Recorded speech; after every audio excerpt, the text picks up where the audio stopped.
Welcome to Rauta's Underground Trio, one of the last episodes of year 2024. This time, once again, we have three different releases from three different styles. Technically speaking, however, two of these are quite close to one another and even from the same country.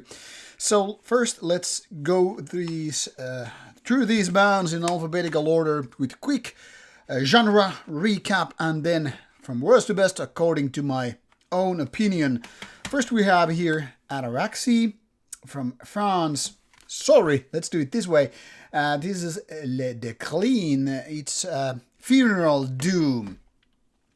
Then we have Atheb, the first demo 1 from Finland. This is something like heavy thrash metal. And then finally we have this band with a bigger name, the Battle Doom Lazy Band. Doom metal from France. Now let's shuffle, put them in worst to best, and let's talk about different albums. First, once again, France. Le Déclin is an album by this French funeral doom band, which has been putting out quite a few albums throughout the years. It's been 20 years since the band was founded, so not exactly a new band, but given the genre and other various reasons, this band isn't exactly a big name in the scene, so hence it is here in Underground Trio episode. The style is indeed funeral doom with a little bit doom death in the mix, which makes this a little bit complicated, hard to acquire, hard to like, hard to comprehend, but certain people will no doubt like this big time. For the others in question, not so much. This is really an acquired taste kind of album. I know I keep talking about that quite often, but in many cases, especially in the more underground sector, it is very, very true. Let's first tackle the rather obvious things why this not might be for everybody. First of all, 4 songs, 80 minutes. Let that sink in for a bit, meaning obviously that an average track on this album lasts 20 minutes. That 4 times and you have quite a ride for 80 minutes in total.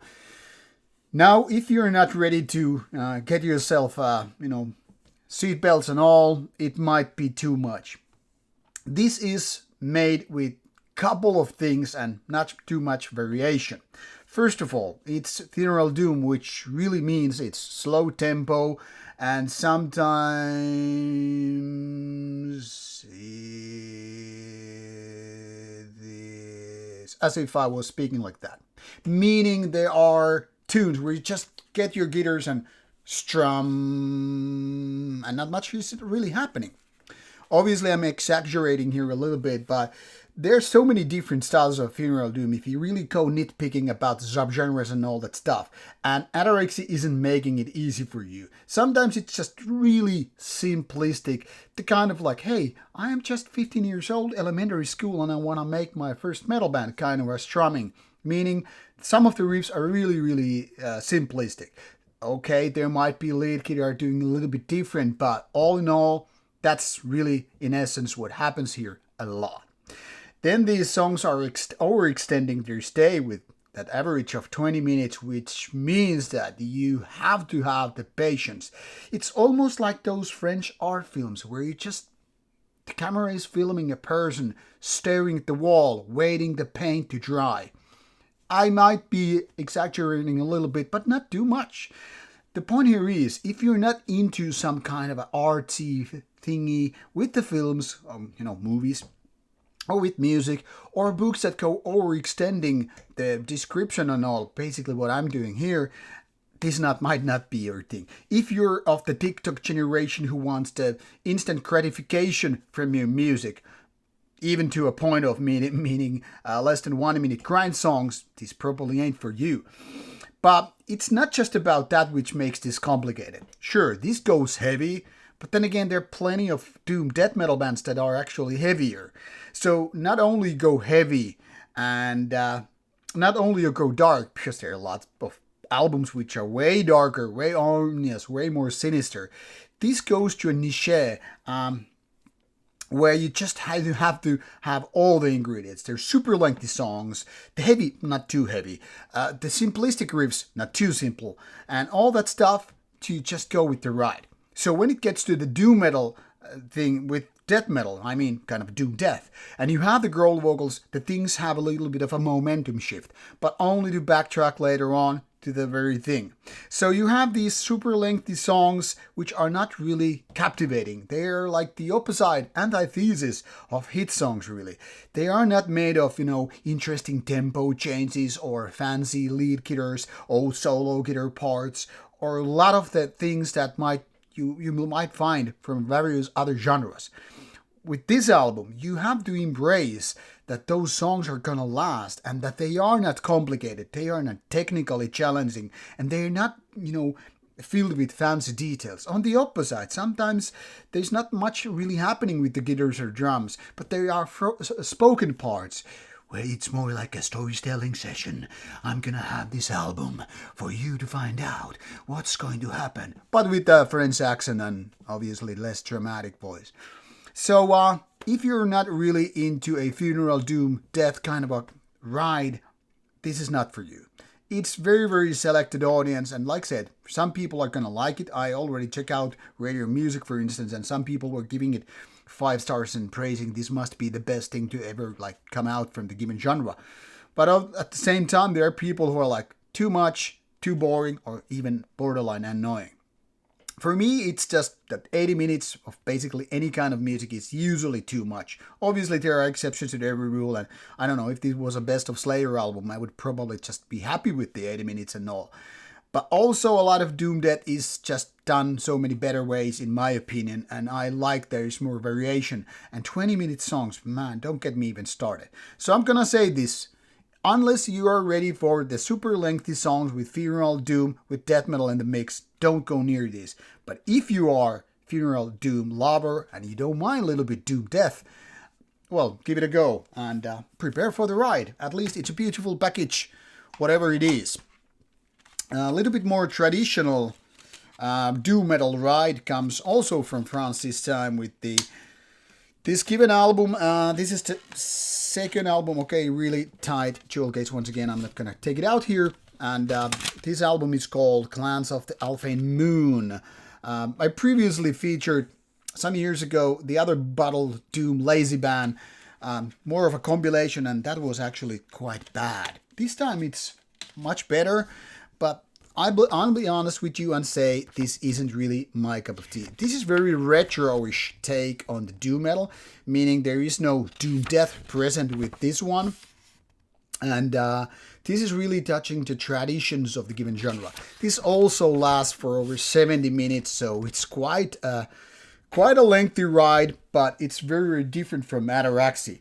So here they are more like flirting with the 70s, even before. At moments, this is more like going to, say, slow-paced rock and roll music instead of just being metal. The production is even so, organic, that it's almost like if you're listening to something very, very retro-ish in that sense. That is more blending in with rock than traditional music with heavy metal and all. But musically, I think this counts as a heavy metal, that is doom metal recording. And if you feel like you're listening to some kind of a retro 70s take, it's very much true. Give the production a little bit time to kind of breathe in, breathe out, kind of a moment. And also adjust your brain that you're not listening to something of 2024, but of old times. You can just think about the Black Sabbaths and the more obvious ones, rather than anything modern, and you're getting close what this album is sounding like. The vocals are, in my opinion, quite charismatic. They are more on the dirty and raspy side than the high-pitchy, epic, doom, clean vocal styles. And that might be a deal breaker here for some of you. I mean, especially if you're looking for some kind of a Candlemass approach or Sorcerer or whatever, you might be disappointed. But if you don't mind the rather rock and roll is the kind of a dirty, whiskey-sipping, tobacco-smoking guy doing doom metal vocals, and you might be in for it. I kind of like when it gets a little bit dirty and raspy, even though I don't have a problem with clean, heavy, doom, epic style of singing, obviously. But these ain't for Ronnie James Dios or the Candlemass things happening here, so expect something a little bit different. If you're a doom metal fanatic, no reason to skip this one out. This is not as hard and challenging as the Ataraxie album, but 70 minutes and trad doom with the 70s vibe is not for everybody. So bear that in mind, but decent album in that department. Which brings me the best of the pile according to my own opinion, Atheb, with the first demo, and this is curious. This is very underground in a very literal sense. Well, not literal, but you'll hear it. So first of all, 50 copies out. This is the copy number 20 out of 50, and it's not anywhere online. It's not on YouTube. It's not on Bandcamp. It's just this tape, and I actually had to email the band member who gave this demo to me, like, hey, you have the files because my tape player is busted and I can't find your music online. And he just think, yeah, I want to keep it underground, like very limited to this kind of tape and all. Now, this is heavy thrash metal, having elements of both worlds, put into 3 songs, about, I think, 12 minutes, roughly, give or take, being the overall length, and this is dirty. It deals with sex, sexual violence, Satan, and beyond. So kind of a very dirty, dangerous, and all that stuff, but not too evil. There are parts where it gets kind of a trashier, and the vocals are bouncing between the more kind of heavy metallic and trashier stuff. That's a little bit growl in the mix. The growl parts are not, in my opinion, that needed, but it is what it is. But the thrashier parts are like, yeah, I get the energy. It's kind of like going back in time. A little bit like that, this Battle Doom band, where it goes to 70s, this goes to 80s. And this is like, yeah, it's dangerous, and these guys are not exactly sloppy, but nothing technical is happening here. So it's like, yeah, let's do some basic metal. And let's make it rowdy and all that stuff. And it's fun to listen to because there's lots of energy and all that stuff. Now, the downside is these songs are not exactly catchy or very memorable or super cool, but they are fun to listen to. What makes this demo so fun to listen to, it actually makes you thirsty. I was like, man, I need a beer because I'm listening to this one. So this is the kind of stuff that you probably want to have a beer or some other beverage to go with. So, like I said, not really available online at this point. So if you want one, you probably need to order this tape because, as far as I know, no other formats are available. But those who know what they want, this might be worth a blind buy. So 3 different releases, and all these are obviously listed as much as I could find. The main links in the description box below. For Atheb, it's only the Metal Archives links. Who knows, maybe it will surface later on. But these two are more audible on other places. So give them a go if you think they are your kind of music. And what can I say? Enjoy, stay metal, stay true.